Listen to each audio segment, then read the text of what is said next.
الرحمن الرحیم خلق الانسان ضعیفا۔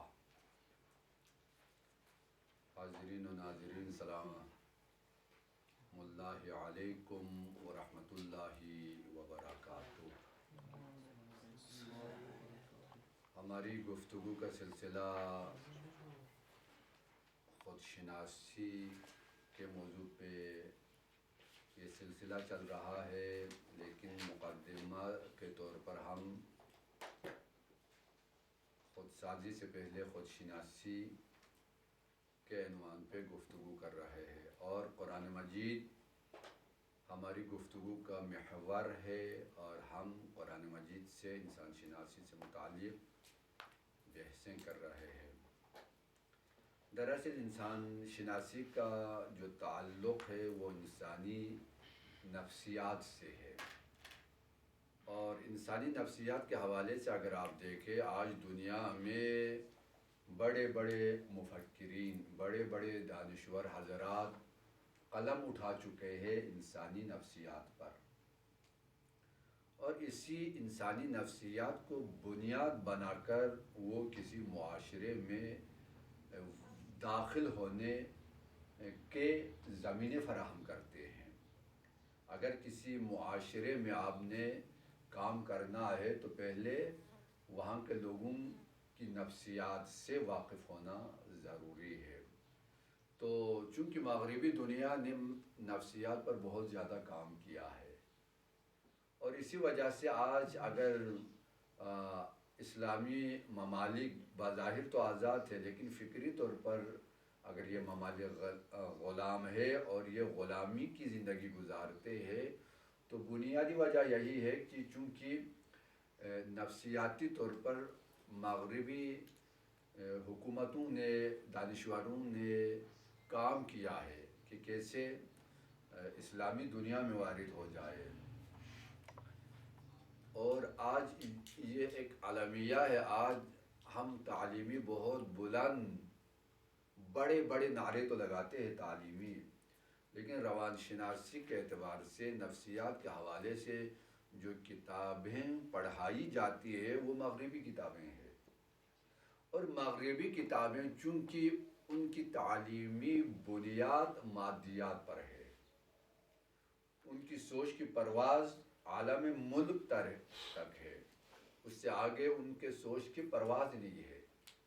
تو ہم انہی کتابوں کو معیار بنا کر، انہی اصولوں کو معیار بنا کر، جو ظاہری انسان کے جسم سے مربوط ہے اور جو ظاہری انسانی صفات سے مربوط ہے، ہم قوانین بناتے ہیں، تو یہ قوانین ہمارے لیے کارآمد نہیں ہے۔ ہمارے اندر جو پیاس ہے، اس پیاس کو یہ قوانین نہیں بجھا سکیں گے۔ کیوں؟ اس لیے کہ یہ قوانین جو حقیقی جو ضرورت ہے، اس ضرورت کی شناخت کے بغیر ہے، اس لیے کہ انسان کو دیکھا ہے ایک مادی شے۔ اب مادی شے جو انسان کو دیکھے تو اس حساب سے وہ جو فرمولے بناتے ہیں یا وہ قوانین بناتے ہیں، تو ان قوانین کی وجہ سے انسانی ضروریات مکمل نہ ہو جائے۔ آج آپ مغربی دنیا کو آپ اٹھا کر آپ دیکھیں گے کہ مغربی دنیا میں تمام تر مادی ترقی کے باوجود وہاں پر لوگوں کی پیاس بجھی نہیں ہے، بلکہ جوں زمانہ گزرتا جاتا ہے، مغربی دنیا اسلامی دنیا کی طرف پلٹ رہی ہے۔ کیوں؟ اس لیے کہ ابھی ان کی روح کی پیاس باقی ہے۔ تو دراصل یہ نفسیات کیا ہے؟ ایک قرآنی موضوع ہے۔ میں نے پہلے عرض کیا تھا، ہم نعرے لگانے میں تو سب سے آگے ہے، لیکن عمل میں سب سے پیچھے ہے۔ بھئی آپ کے لیے منبع، نفسیات کے لیے جو سب سے بڑا منبع ہے اس وقت دنیا میں، سب سے بڑا منبع قرآن مجید ہے۔ اس لیے کہ قرآن اترا ہے انسانی تربیت کے لیے، تو تربیت مزاج شناسی کے بغیر کیسے ہوگی؟ تربیت نفسیات شناسی کے بغیر ممکن نہیں ہے۔ تو ہمارے یونیورسٹیوں میں آج مغربی نفسیات کے حوالے سے پڑھانے کے بجائے اے کاش ہمارے مسلمانوں کی آنکھیں کھل جاتی، کم از کم یہ قرآن کے قریب آ جاتے اور تدبر قرآن کرتے، اور آج قرآن سے یہ نفسیات کے فرمولے نکالتے اور کتابیں اور مقالات کی شکل میں تدوین کرتے، اور نہ فقط اسلامی ممالک بلکہ مغربی ممالک میں آج قرآنی اور اسلامی نفسیات کے سلیبس اور کتابیں وہاں پر پڑھانے کی ضرورت ہے۔ لیکن یہ سب کچھ کیوں نہیں ہو رہا، بلکہ کام الٹ چل رہا ہے۔ حتیٰ ہمارے دینی مدارس میں جو اسلام کے نام پر ہے، جو شریعت کے نام پر ہے، جو دین کے نام پر ہے، جو ہمیں نصاب پڑھاتے ہیں، وہ وہی مغربی سوچ کے عکاس ہے۔ حالانکہ نفسیات کا سب سے بڑا منبع کیا ہے؟ قرآن مجید ہے۔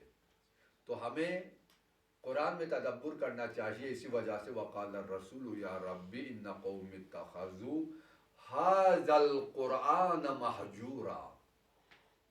یہ پیغمبر کی شکایت کیوں ہے؟ اس لیے کہ قرآن تو ہمارے پاس ہے لیکن غور نہیں کرتے، طوطی کی طرح رٹتے تو ہے لیکن تدبر نہیں کرتے۔ قرآن آپ کو تدبر کا حکم دیتا ہے، افلا یتدبرون القرآن ام علی قلوب اقفالها۔ یہ قرآن میں غور کیوں نہیں کرتے؟ یہ کیوں قرآن میں تفکر نہیں کرتے، تدبر نہیں کرتے؟ کیا ان کے دلوں پر تالے پڑے ہیں؟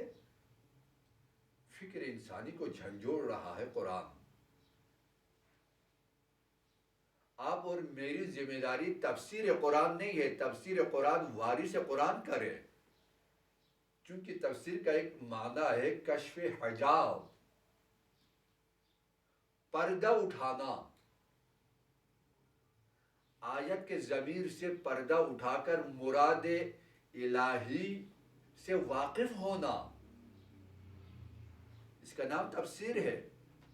لیکن قرآن نے تفسیر کا حق یا پیغمبر کو دیا یا آل پیغمبر کو دیا، لیکن ہم اور آپ جیسوں کے لیے جو قرآن نے جس حق کی معرفی کی ہے وہ ہے تدبر قرآن۔ تدبر قرآن میں عمر کی قید نہیں ہے، تدبر قرآن میں مذہب کی قید نہیں ہے، تدبر قرآن میں ڈگری لینے کی ضرورت نہیں ہے، تدبر قرآن میں استاد اور شاگردی کا مسئلہ نہیں ہے، تدبر قرآن میں بس قرآن اٹھا کر قرآن میں غور کرنے کا مسئلہ ہے۔ ممکن ہے ایک مسئلہ استاد کو سمجھ میں نہ آ جائے، شاگرد بہتر طور پر سمجھے، کیونکہ یہ تدبر قرآن یہ حق بشر ہے، یہ بشریت کا حق ہے قرآن میں تدبر کرے۔ اسی وجہ سے فرمایا افلا یتدبرون، افلا تدبرون نہیں کہا۔ دیکھو یتدبرون یہ مضارع ہے، یہ سلسلہ جاری رہنا چاہیے قرآن میں تدبر کا۔ افلا یتدبرون القرآن ام علی قلوب اقفالها۔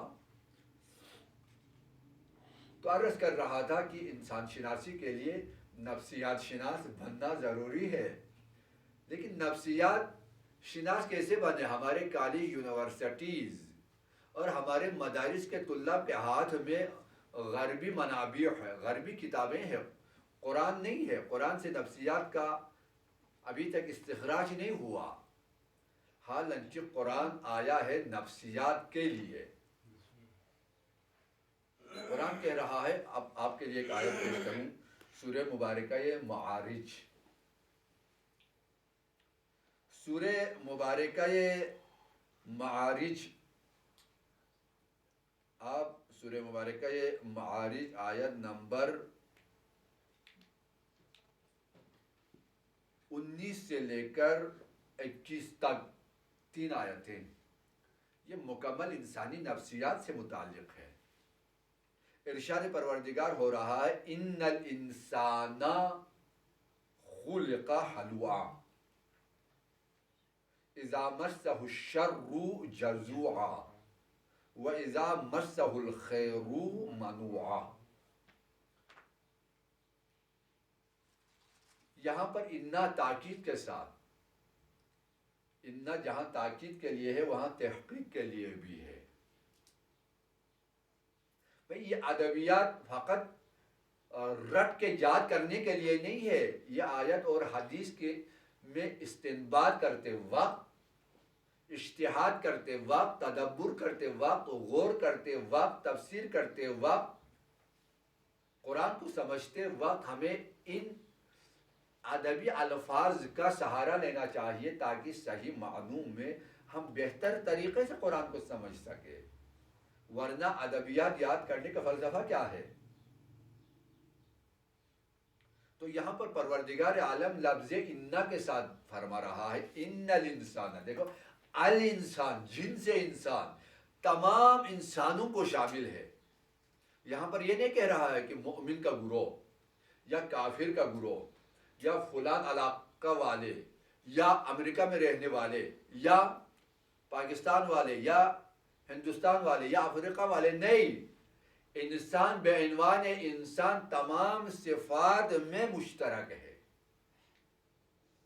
یہ نہیں ہے کہ پاکستانی انسان کی کچھ خصوصیت ہوں اور وہ خصوصیت امریکہ والوں میں نہ ہو یا یورپ والے میں نہ ہو. نہ، یہ جو قرآن خصوصیت بیان کرتا ہے وہ ایک کلی خصوصیت ہے، عام ہے.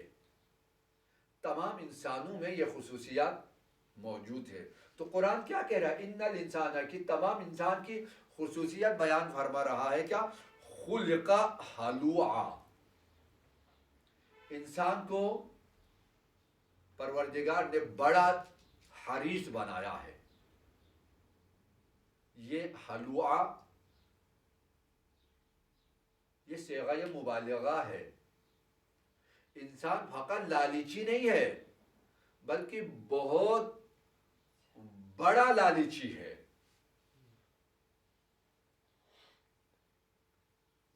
آگے اگر لالچ اگر ہو تو کیا کرے گا؟ لالچ وہ اپنی طرف منفعت کو جلب کرے گا.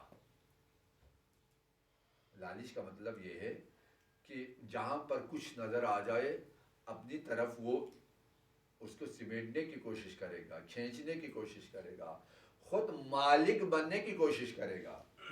آپ نے بہت سارے لوگوں کو دیکھے ہوں گے کہ ارب پاتی ہے، کروڑ پاتی ہے، لیکن الہی راہوں میں توفیق ہی نہیں ہے. آپ نے بہت سارے انسانوں کو دیکھا ہوگا کہ بہت بڑی زمینوں کے وہ مالک ہے، لیکن پھر بھی جو اپنا غریب ہمسایہ ہے نا اس کی زمین پہ قبضہ کر رہا ہے. 1 انچ بھی ہو جائے تو اس کی طرف بڑھ رہا ہے. بھئی اس بیچاروں کو پتہ نہیں ہے کہ روایتوں میں آیا قیامت کے دن جس زمین پہ جس حصے پہ اس کا قبضہ ہوا ہے نا وہی زمین تحت صراط تک آگ بن جائے گی اور قبضہ کرنے والے کی گردن میں اسے پروردگار ڈال دے گا. لیکن ہزاروں ہیکٹر زمین ہے، لیکن اس کے باوجود آپ کے 1 فٹ کی زمین پر وہ قبضہ جما رہا ہے جی، اور اس پہ وہ جھگڑا کر رہا ہے، اس پہ وہ لڑ رہا ہے جی، کیس کر رہا ہے جی، سب کچھ. 10 بلڈنگ ہے اس کے باوجود بھی کسی اور کے آدھا کمرے پر وہ قبضہ جمانا چاہتا ہے. کیوں؟ خلق ہلوعا، لالچ. البتہ یہ لالچ دیکھو خود لالچ کا مادہ یہ منفی نہیں ہے. کوئی یہ سمجھے کہ یہ بندہ حریص ہے جی. حریص ہونا اگر یہ مذمتی پہلو ہے تو خدا اس مادے کو انسان میں نہ رکھتا. حریص ہونا یہ مثبت پہلو ہے، کیونکہ حریص ہوگا تو انسان آگے بڑھے گا. انسان جلب منفعت کے لیے، چونکہ ابھی اس سے جس شے کی طرف یہ بڑھ رہا ہے دراصل شناخت نہیں ہے. یہ سمجھ رہا ہے کہ میں آگے بڑھوں گا تو میرے لیے اچھائی ہوگی، میرے لیے آسانی ہوگی.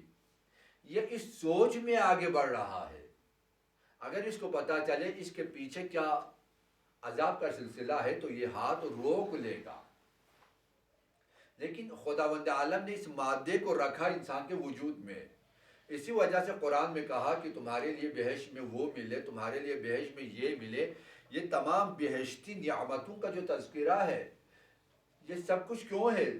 تاکہ اس مادہ حرص کو بھڑکائے. جب مادہ حرص حرکت میں آ جائے، جب یہ لالچ کا مادہ حرکت میں آ جائے تو انسان کو آگے بڑھنے پر یہ مجبور کر دے. جب انسان آگے بڑھے گا تو وہ نیک عمل کی طرف بڑھے گا. تو دراصل یہ مادہ کوئی بری چیز نہیں ہے، بلکہ آپ اسے جو زاویہ دید دے، آپ اس مادے کو جو جہت دیں گے، اگر وہ منفی جہت ہے تو یہ قابل مذمت ہے، اگر وہ مثبت جہت ہے تو وہ قابل تعریف ہے. اسی لیے قرآن کہہ رہا ہے فاستبقوا الخیرات وسارعوا الی مغفرۃ من ربکم وجنہ. خدا نے سبقت کا بھی کہا، سرعت کا بھی کہا. سبقت نیک عمل میں، لیکن سرعت اسی نیک عمل میں. ایک مرتبہ سبقت تو ہے لیکن سرعت نہیں ہے. قرآن کہہ رہا ہے فقط نیک اعمال کی طرف سبقت کافی نہیں ہے، سرعت بھی ضروری ہے. لیکن یہی سبقت اور یہی سرعت اگر اعمال غیر صالح میں ہو تو وہاں پر کیا ہے؟ منفی ہے. تو ہمیں وجود انسانی میں ان چیزوں کو سمجھنے کی اور دیکھنے کی ضرورت ہے. مادہ بخل، قرآن کہہ رہا ہے کہ کیا تمہارے ہاتھ باندھے ہوئے ہیں؟ خدا جو انفاق کا جو دستور دیتا ہے، خدا جو زکوٰۃ کا کہتا ہے، خدا جو خمس کا امر دیتا ہے، خدا جو نیکی کرنے کا وَأَحْسِنُوا کہہ رہا ہے، یہ تمام چیزیں کیا ہے؟ یہ بخل سے ماورا ہے. لیکن اگر بخل کا مادہ ہے تو خدا کہہ رہا ہے کہ اسراف نہ کرو، یہاں پر بخل سے کام لو. تو ہمیں وجود انسانی میں یہ جو چیزیں ہیں ہمیں قرآن کے روح سے سمجھنے کی ضرورت ہے. تو قرآن کیا کہہ رہا ہے؟ ان الانسان خلق ہلوعا، انسان بڑا لالچی ہے. کیوں؟ اذا مسہ الشر جزوعا. دیکھو انسان کی نفسیات کو کھول کے قرآن بیان کر رہا ہے کہ جب انسان تک کوئی برائی آ جائے، کوئی مشکل آ جائے، کوئی مصیبت آ جائے تو اس انسان کی حالت کیا ہوگی؟ جزوعا. یہ انسان فریادی بن جاتا ہے. اگر ذرا سی مشکل آ جائے نا یہ خدا کو ہی بھول بیٹھتا ہے. اگر ذرا خدا امتحان لے، خدایا بس تجھے میرے سوا کوئی نظر نہیں آیا، اے اللہ اب تو بس کرے، میرے سوا آپ کو کہیں اور کوئی اور شخص نظر نہیں آیا، خدا جب میں یہ امتحان نہیں دے سکتا. یہ انسانی نفسیات ہے اور یہ ہو رہا ہے. یہ خودکشیاں کیوں ہے؟ کتنے لوگ خودکشی کر رہے ہیں، کیوں؟ دراصل امید کا رشتہ ٹوٹ جانے کی وجہ سے. جب تک امید کا کوئی رشتہ واقع ہوگا نا، انسان نا امیدی کی طرف نہیں بڑھے گا، انسان خودکشی نہیں کرے گا. کہیں خودکشی بیماری کی وجہ سے، کہیں خودکشی نوکری نہ ملنے کی وجہ سے، کہیں خودکشی تعلیم میں کامیابی نہ ملنے کی وجہ سے، کہیں خودکشی معاشرتی مسائل کی وجہ سے، کہیں خودکشی میاں بیوی کے اس روابط کے ناہموار ہونے کی وجہ سے، کہیں خودکشی باپ اور بیٹوں اور والدین اور اولاد کے روابط میں اعتدال قائم نہ رہنے کی وجہ سے، کہیں خودکشی آپ کے نظام تعلیم اور علم حاصل کرنے والوں میں وہ مضبوط رشتہ قائم نہ ہونے کی وجہ سے، کہیں خودکشی ایک فیشن اور شو کے لیے. لیکن اکثر مشکلات کی وجہ سے، چونکہ اب یہ کام ہونا چاہیے تھا جی، کام نہیں ہوا، خودکشی کر لیا جی. یہ انسانی نفسیات ہے کہ جو شے نظر آ جائے نا وہ بےتاب، لالچ تو ہے پہلے سے، ہرس تو ہے، حریص تو ہے، ہرس کا مادہ ہے. اب آگے بڑھ رہا ہے اس شے کو لینے کے لیے، لیکن وہ شے حاصل نہ ہو جائے تو فریاد بلند جی. یہ جو گندم کا تھیلا ہے یہ ہمارے ہمسائے کو تو ملا ہے، ہمیں کیوں نہیں ملا؟ احتجاج کر رہے ہیں جی، ٹائر جلا رہے ہیں جی، نعرہ بازی کر رہے ہیں جی. یا گھر میں دو بچے، ایک کے لیے اگر ذرا کچھ اگر اضافی چیز مل جائے تو دوسرے کی فریاد بلند ہو جائے، اس کے لیے کیوں، میرے لیے کیوں نہیں؟ تو قرآن کیا فرما رہا ہے کہ دیکھو جسے انسان شر محسوس کرے، ممکن ہے اس کے لیے خیر ہو. بہت ساری چیزوں کو ہم شر محسوس کرتے ہیں لیکن وہ ہمارے لیے کیا خیر ہے. تو تمام ان چیزوں کی شناخت کا مرکز آپ کا نفس ہے. آپ کا نفس آپ کے کنٹرول میں ہونا چاہیے. یہ نفس یہ عامر ہے. اذا مسہ الشر جزوعا. دیکھو قرآن خبر دے رہا ہے، آپ معاشرتی اور عملی زندگی میں تصدیق کرتے جانا. قرآن کہہ رہا ہے کہ یہ بہت بڑا لالچی ہے، جو ہی شر اس سے مس بھی کرے تو یہ فریادی بن جاتا ہے، یہ خدا کو بلا بیٹھتا ہے. آپ کہتے نماز پڑھے، یہ کہے گا کیوں پڑھوں، خدا نے دیا کیا ہے؟ خدا نے ساری اچھی زندگی تو دوسروں کو دی ہے، ہمیں اللہ نے کیا دی ہے؟ بہت سارے لوگ ایسے کافرانہ کلمات اور مایوسانہ کلمات استعمال کرتے ہیں. یہ کیوں؟ دراصل شناخت نہ ہونے کی وجہ سے. اور دیکھو یہ انسانی شناخت ہے، ہمیں انسان کو سمجھنا ہے قرآن سے. بھائی شناخت کے کیا مراحل ہے؟ یہ لالچی ہے.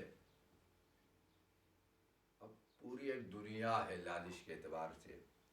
اذا مسہ الشر جزوعا، ذرا برابر تکلیف پہنچے تو یہ اس کی فریادیں آسمانوں سے چھو جائے. لیکن وہ اذا مسہ الخیر منوعا، اگر ہم اس تک نیکیاں پہنچا دے، ہم اس کو فقر سے غربت سے نکال کے ہم اسے ثروتمند بنا دے. چونکہ اللہ کے خزانے میں کسی شے کی کمی نہیں ہے. اللہ کے لیے یہ نہیں ہے کہ یہ کر سکتا ہو، یہ نہیں کر سکتا ہو، نہیں، وہ علی کل شیء قدیر ہے. تو خدا خود فرما رہا ہے کہ جب اس انسان کو، انسان یہی ہے، فرق نہیں کرتا امریکائی ہو یا یورپی ہو، افریقن ہو یا ایشیا کے، چینی ہوں یا جاپانی، فرق نہیں کرتا. انسان بعنوان انسان لالچ کا مادہ اس انسان کے اندر ہے. انسان بعنوان انسان ذرا برابر تکلیف پہنچے نا تو یہ چیختا ہے، یہ پکارتا ہے، یہ لڑتا ہے، یہ جھگڑتا ہے.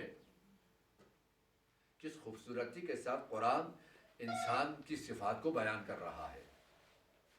دیکھو یہ انسان ہے کون سا کہ ذرا برابر اس پر تکلیف آ جائے تو یہ خدا کے مقابلے میں آ جائے.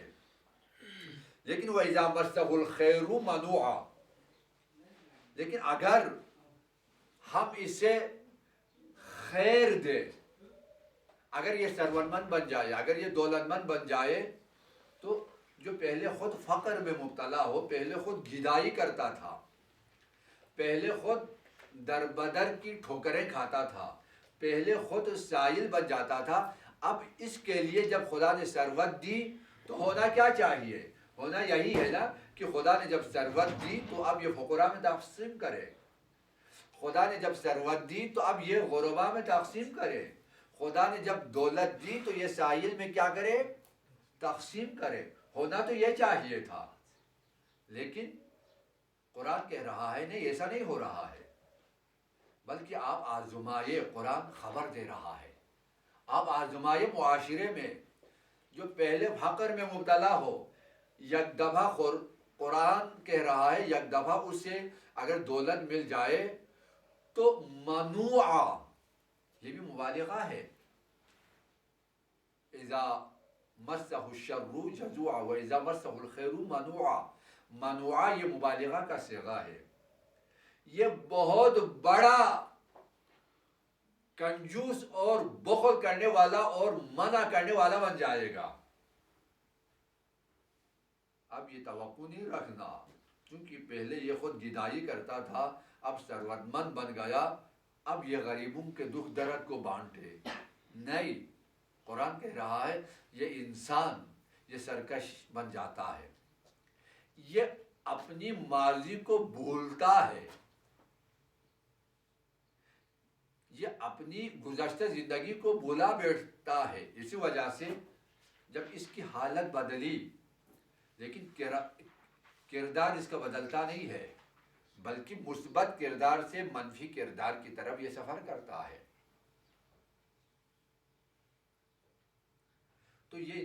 تو دیکھو ہمیں انسان شناسی میں ان صفات کو کنٹرول کرنا ہے. فریادی بن جانا، ہر فریاد یہ بری چیز نہیں ہے. انسان ظلم کے خلاف فریاد کرتا ہے. قرآن بھی کہہ رہا ہے الا من ظلم. قرآن فریاد پکارنے کو پسند نہیں کرتا، لیکن کہاں خدا پسند کرتا ہے؟ الا من ظلم. جہاں انسان مظلوم واقع ہو جائے تو اپنا حق لینے کے لیے وہ فریاد کر سکتا ہے. لیکن ہمیں پتہ ہونا چاہیے فریاد کہاں پہ ہم کریں. اسی وجہ سے انسان شناسی کا مفہوم یہی ہے. اگر آپ کو پتہ چلے جہاں فریاد کرنا چاہیے وہاں فریاد نہ کرنا جرم ہے، جہاں فریاد کرنے کی ضرورت نہیں ہے وہاں فریاد کرے تو جرم ہے. جہاں بخل نہیں کرنا چاہیے وہاں بخل کرے تو جرم ہے، اور جہاں پر بخل نہیں کرنا چاہیے وہاں کرے تو جرم ہے.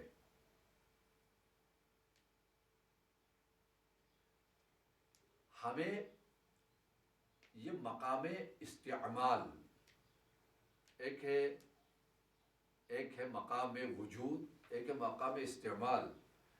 وجود کے اعتبار سے یہ ہمارے وجود کے اندر ہے، لالچ کا مادہ ہے، بخل کا مادہ ہے. ہمیں جزا فضا کا مادہ ہے، ہم منوع ہے، ہم حلو ہے. انسان حلو ہے، انسان منوع ہے، انسان جزو ہے. یہ صفتیں ایک طرف سے اگر ہم دیکھیں تو یہ صفتیں انسان کے لیے ضروری ہے، لیکن دوسری طرف اگر ہم دیکھیں تو یہ صفتیں انسان کے لیے کیا ہے؟ یہ نقصان دہ ہے. لیکن کہاں ان صفتوں سے ہم استفادہ کریں گے اور کہاں نہیں کریں گے تو یہ ہمیں معلوم ہونا چاہیے. تو اسی کے ساتھ ہی آج آپ سے اجازت چاہوں گا اور دعا کرتا ہوں تاکہ پروردگار عالم ہمیں انسان شناس بننے کی توفیق عطا فرما. پروردگار عالم قرآن کا مہینہ ہے، تدبر قرآن کی توفیق عطا فرما. قرآن کا مہینہ ہے، فہم قرآن عطا فرما. قرآن کا مہینہ ہے، علم قرآن عطا فرما. قرآن کا مہینہ ہے، قرآن کے نور سے ہمارے دلوں کو منور فرما. قرآن کا مہینہ ہے، قرآن کی معرفت ہم سب کو عطا فرما. قرآن کا مہینہ ہے، تلاوت قرآن کی توفیق عطا فرما. قرآن کا مہینہ ہے،